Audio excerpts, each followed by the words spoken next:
This is one of the accounts that we need to delete, and this is the thing that we need to be looking for. So by law, someone's in the wrong. This is not 100% accurate. This letter is pretty self-explanatory. You'll just replace the information that's here with your information. I'm gonna be breaking down exactly what you're gonna see on your credit profile and how to analyze your credit report to see if you need repair or if you need to build or if you're already ready to go out for funding. In today's video, I'm gonna be showing you how to analyze your credit profile so you can put yourself in position to be able to go get that car, that house, or go get 0% interest, high limit credit cards to help your business. Now, before we get too carried away, let's get right into the video. Be formless, shapeless, like water.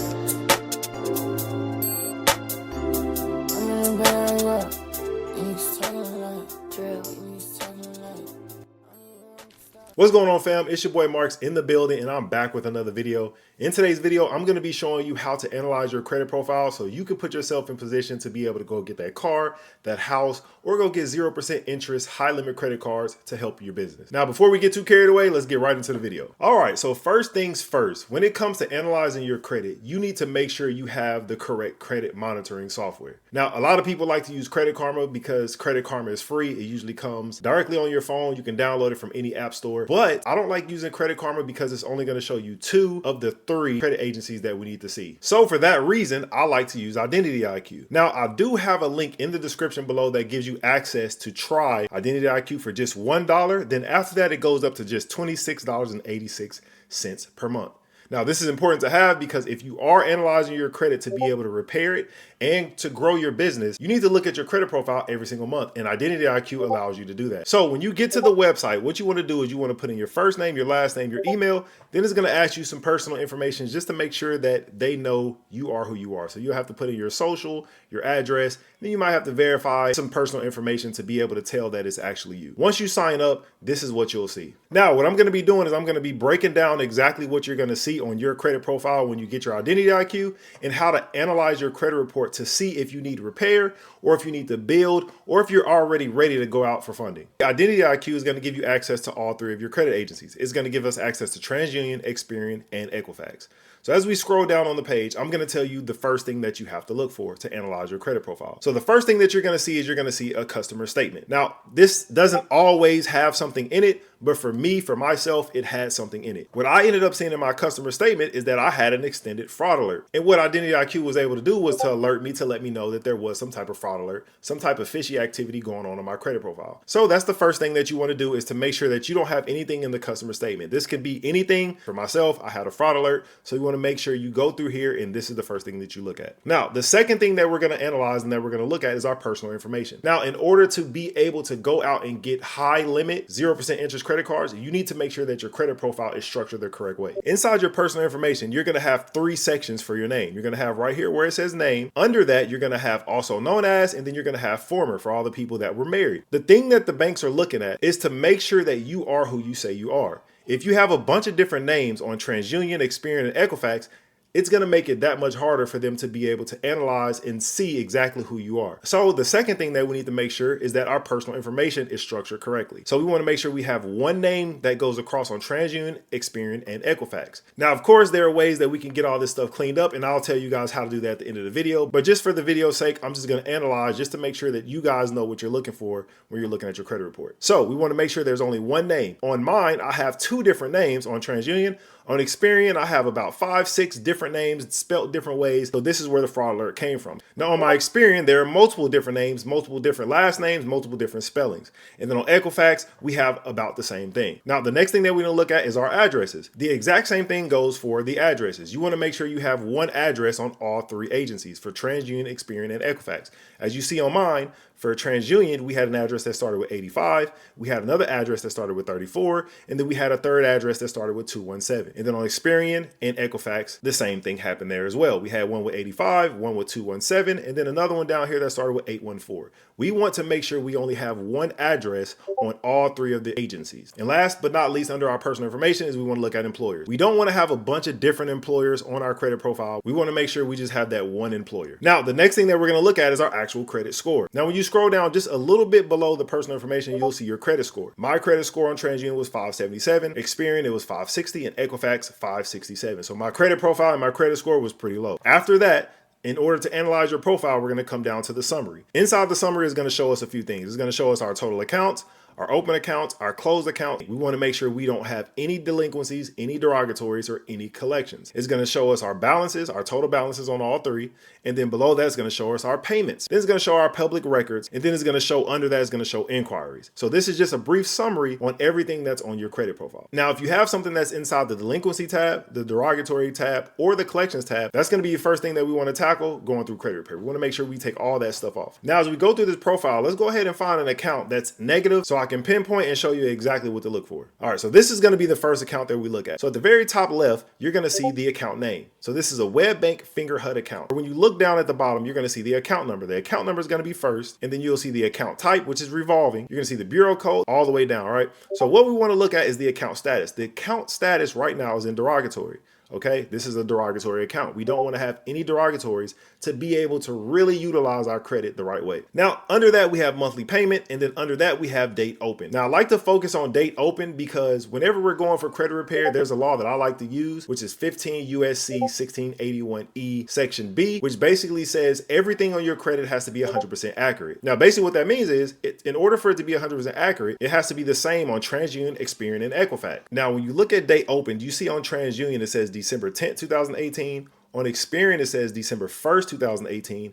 And on Equifax, it also says December 1st, 2018. Now, the law 15 USC 1681EB says everything has to be 100% accurate. So by law, someone's in the wrong. This is not 100% accurate. So that's why I like to pinpoint date open, because you're usually going to find somebody has the date wrong. Now, the next thing we're going to look at is balance, which is right under there. It's the same on all three. It's $120.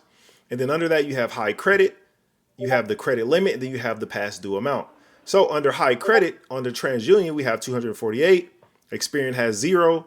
Equifax has 120. According to their law, everything has to be 100% accurate, and we have 3 different numbers on all 3 of the agencies. Under that, we have the credit limit. TransUnion has 0, Experian has 150, and then Equifax has $0. All right, and then we go down to the payment status. The payment status, it shows that it's under collections or charge off. All right, so all we're doing is we're going through each one of these sections to make sure everything is 100% accurate. If it's wrong, if it's late, if it's a charge off, it's a collection, repossession, we want to make sure we go here and we find what accounts need to be addressed. So if I was actually analyzing this account, this is an account that I would write down to make sure that I put inside of my credit repair letter. Now we'll go down to the last few sections. We have last report, we have comments, we have date last active, and then we have date of last payment. Now, if you look through these, a lot of these are going to be incorrect, or they're not going to match the other agencies.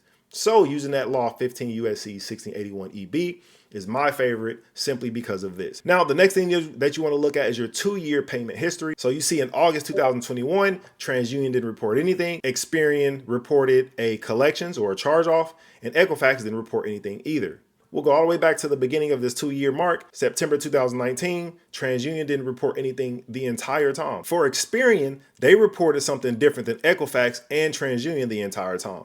So that's what we're looking for when we're analyzing our report. We're going to look at the very top of the page, all the way to our personal information, risk factors. And then we're going to look at our credit score and make sure that we don't have any accounts that we need to delete. All right, so this is one of the accounts that we need to delete, and this is the thing that we need to be looking for. So now once we find all of the accounts that are negative, that are charged off, collections, repossessions, we're going to make a list of all of these accounts, and we're going to put together a dispute letter. Now, just to show you guys one more account before I move on to the next section, here's another account that's in the negative. We have credit management. The original creditor was Ambit Energy. Right here, you see the account number all the way down to the date of last payment. And then let's see if we see anything that's inaccurate.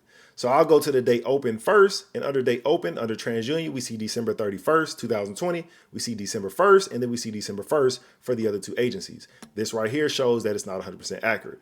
Now let's see if we can find something that's not 100% accurate in a different section. So we'll go to last reported. We have July 30th, 2021, September 3rd, 2021, and September 1st, 2021. And then we can come down here to our 2-year payment history, and then we can start TransUnion, Experian, Equifax. They don't report anything. So they don't report any late payments. They didn't report that it was okay. They didn't report there was 120 days late, 90 days late, 60 days late. They didn't report anything. So this is another account. This is another thing that we're analyzing to make sure that we add this to our dispute letter as well. And just to be able to show you guys what a late payment is going to look like, it's going to be the exact same as those last 2 accounts that I showed showed you, right here we have a student loan, Department of Education loan, that is under payment status late 120 days. So anything that's late 120 days, anything that's derogatory, collections, charge-offs, repossessions, bankruptcies, all of that stuff we want to make sure that we look at when we get our credit report, and we want to make sure we make a list of all this. That way we can put inside of our dispute letter. And just as a bonus to this video, I'm actually going to show you a dispute letter and tell you exactly what information you need from your credit report to put on that dispute letter. Now, the next section that we want to look at is our inquiries. We want to make sure that we don't have more than 2 inquiries on each credit agency. So I'll scroll down and show you that as well.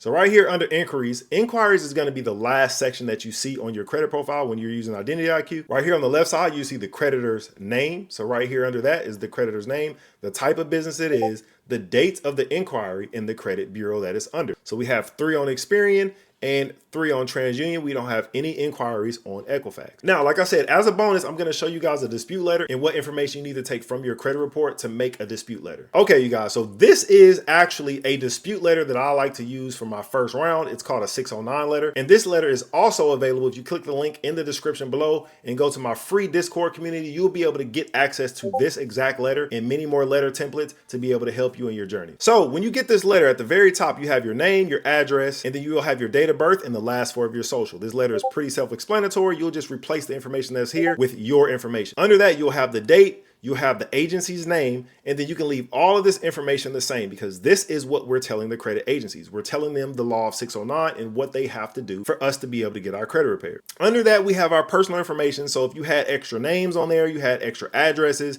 or if you had those employers on there that you need to have removed, you can put them in this section right here. So you remove John D and put those extra names on yours. You remove this address right here, and then you'll put the address that you had on your credit report. And then under that, what you'll do is you'll have different laws that you can use. I like to use 15 USC 1681 EB simply because, as you saw, those profiles that I showed you, it was not 100% accurate across all 3 credit agencies. So that's what we're going to put on the letter. When you get access to this letter, you're also going to get a template that shows you different laws that you can use for different situations. So all you would have to do is just take this out, or just find the section that has 15 USC 1681 EB in the sentence. And then what you'll do is you'll go back to your credit report. You'll find that negative account. I'm just going to go to any account here. So we'll go to this account. You'll copy the account name that's at the top left, and you'll place it right here in this red section where it has the account name. Then you're going to take the account number, which is right here. Make sure you're getting the right account number for the agency that you're sending the letter, because just like you saw, the date open might not match, the account number might not match with TransUnion, Experian, and Equifax. So if you're sending a letter to TransUnion, make sure you get the account number for TransUnion. You don't want any delays. If you send the wrong account number, they'll act like they don't know what you're talking about. So you're going to take that account number and you're going to put that right here under the account number. And then under that, it already has a statement. This is inaccurate and I'm seeking litigation. I demand you delete at once. Now let's scroll down and find the section for the inquiries. Right here is where we're going to put our inquiries. Right here it says this inquiry was not authorized. You're going to take that inquiry name or the creditor's name, and you're going to put it right here in this section. You're going to get the date of the inquiry. Okay. You're going to come over here to the date of the inquiry, and you're going to place it in this section as well. And then you're going to say at the bottom, it's already going to be filled out for you. I demand you remove this from my credit at once. Now, this was a quick video showing you guys exactly how to analyze your credit report so you can go out and you can send dispute letters to be able to get your credit on the right path. If this video helped you, if you learned something in this video, make sure you leave a comment down below to let me know that you learned something. Or if you have questions about something that you have on your actual credit report, make sure you leave it down in the comments below so I can help you guys out. And also, if you need more streamlined help, make sure you click the link in the description down below and join my free Discord community where you can come in, you can get help with different guides, different credit templates, or you can ask questions directly to the community or to myself. Now, again, family, if you guys need access to your credit report, make sure you click the link in the description below and get access to your Identity IQ for just $1. And then once you have your report, come back to this video, analyze your credit profile, write down everything that you need, join the free Discord community, and create your first dispute letter so you can get on the right page. I hope this video helped you guys out. And if it did, make sure you leave a like, a comment. Make sure you share this video with someone that might need to see this information. So until next time, guys, I'm out.